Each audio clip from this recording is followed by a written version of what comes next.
Last night, you closed your eyes, and for a few hours, you left your body. You didn't notice it happening. You never do. But somewhere between one thought and the next, your mind slipped its leash. You walked through a house that doesn't exist. You spoke to someone who died years ago. You flew, or fell, or forgot how to run from something chasing you. Then you woke up. And within minutes, most of it was already gone, dissolving the way fog dissolves once the sun touches it. You call this a dream. You treat it as noise, a glitch in an idle brain, forgettable by breakfast. But for most of human history, this nightly disappearance was not noise. It was one of the most important events in a person's life. Your ancestors did not think you were imagining anything. They thought you were somewhere else. Actually, physically, somewhere else. Picture a small group of humans, 40,000 years ago, gathered inside a cave in what is now southern France. The fire is low, everyone is asleep except one man. His eyes move rapidly beneath closed lids.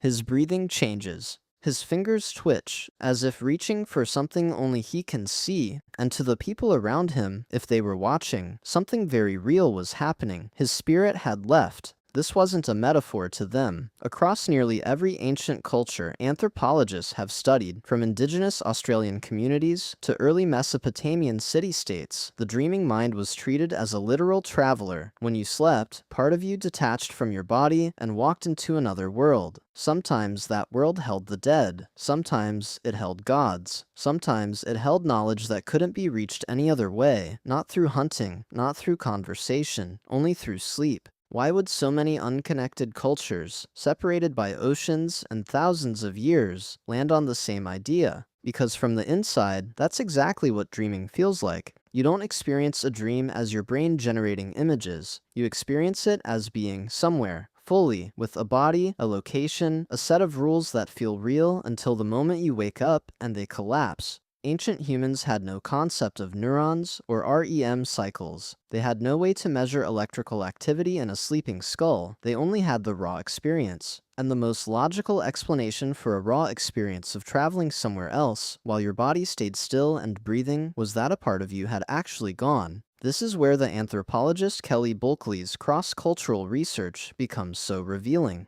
Bulkley spent decades cataloging dream traditions across societies with no historical contact with one another, and found the same core belief surfacing again and again in places that never traded, never met, never shared a single word of language. Dreams were not random. Dreams were messages. In many hunter-gatherer societies, a person who dreamed of an animal was believed to have received permission, or a warning, from that animal's spirit before the next hunt. A dream of an ancestor wasn't sentiment. It was contact. Direct, literal contact with someone who was supposed to be gone. And this had consequences for how ancient people lived while awake. If you believed a dream was a visit from your dead grandmother, you didn't shrug it off over breakfast. You acted on it. You told the group. Elders in many early societies were expected to report and interpret significant dreams publicly, because a dream could carry information relevant to the whole community: where to find water, when danger was near, which decision the ancestors approved of, which direction was safe to travel. Think about what that means for a moment. Dreaming wasn't private, it was civic. Your sleeping mind had social weight the moment you opened your eyes. A bad dream wasn't something you kept to yourself out of embarrassment. It was something the whole camp might need to hear before the sun was fully up.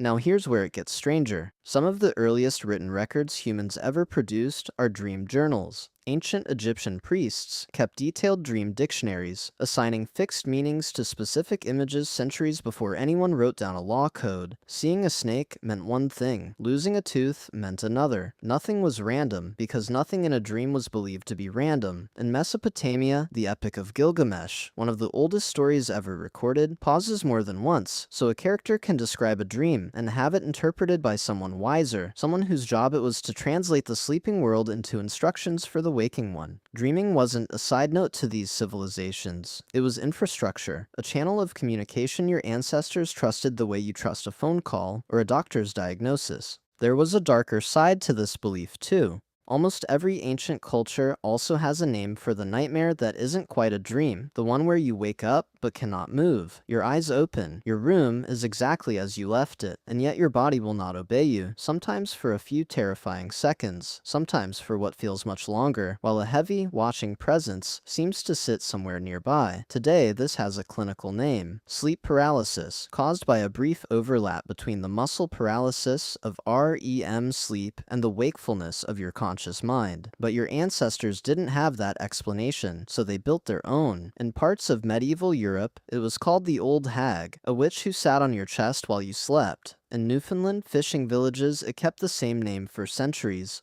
In parts of West Africa, it was attributed to a spirit pressing down on the sleeper. In Japan, it was called kanashibari, binding by metal. Different names, different continents, the same exact experience described almost word for word. That consistency is a clue. It tells you the terror was never invented. It was reported again and again by people with no way of comparing notes. So what changed between a world that trusted its dreams enough to build law codes and religions around them, and a world that treats them as static to be brushed off before coffee? For most of the 20th century, dreams were treated very differently. Sigmund Freud proposed that dreams weren't visits from spirits, but disguised messages from your own repressed desires, smuggled past a kind of internal censor while you slept. It was a radical shift. The dream stopped being a place you went. It became a code you had to crack about yourself, a locked drawer full of things you weren't supposed to admit while awake. But Freud's theory eventually ran into a problem. It wasn't testable.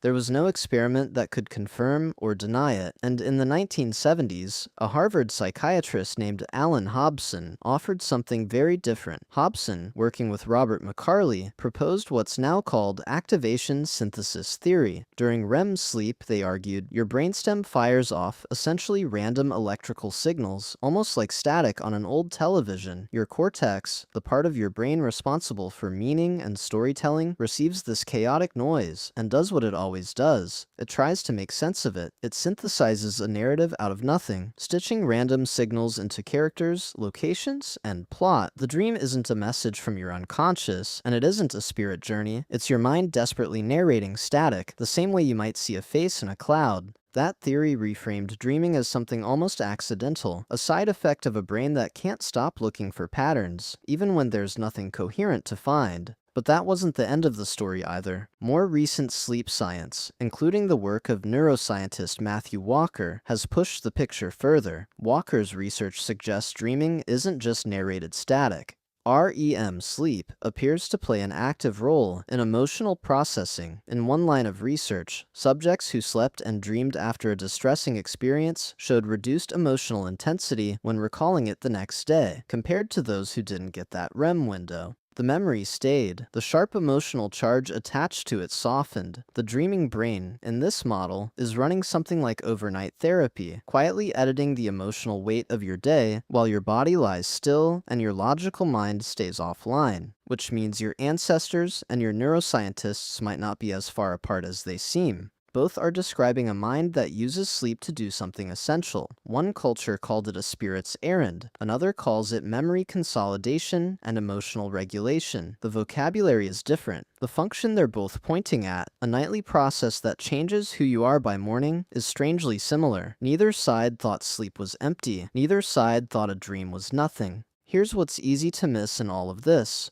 Your brain doesn't turn off when you sleep, it gets busier. During REM sleep, your brain can be nearly as electrically active as it is while you're awake. And reading these words right now, your visual cortex lights up as if you were actually seeing, your emotional centers light up as if you were actually feeling. The only major system that goes quiet is the one responsible for logical, critical thought. That's why you can accept, without question, that you're being chased by someone you've never met, in a house you've never lived in, and it feels completely normal until you wake up and the logic returns all at once.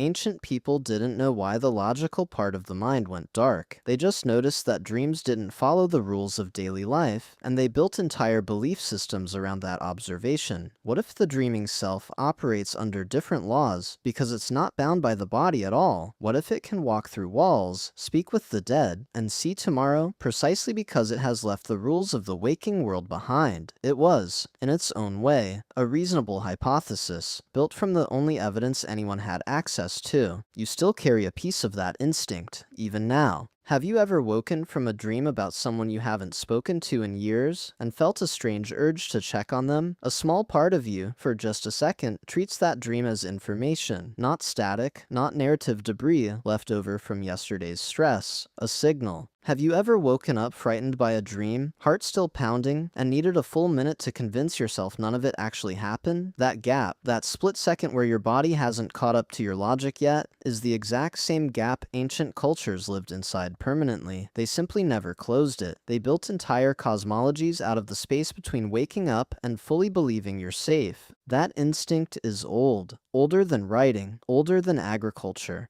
Older than most of the ideas you consider basic common sense. It's the same instinct that had a person in a cave 40,000 years ago waking up and telling the group what the ancestors had shown them overnight, describing it in careful detail so nothing important would be lost. You don't build a spirit hut for your dreams anymore. You probably don't tell your community what your unconscious brain assembled last night out of yesterday's stress and random electrical static. But somewhere underneath the neuroscience, underneath activation synthesis theory, and REM sleep studies, and everything Matthew Walker has measured in a lab, you still wake up some mornings and wonder what it meant. Last night, you closed your eyes, and for a few hours, your ancestors would tell you you went somewhere else. Your neuroscientists would tell you your brain went to work while you weren't watching, quietly rewriting you while your body stayed still. Either way, something in you is still trying to figure out what you saw.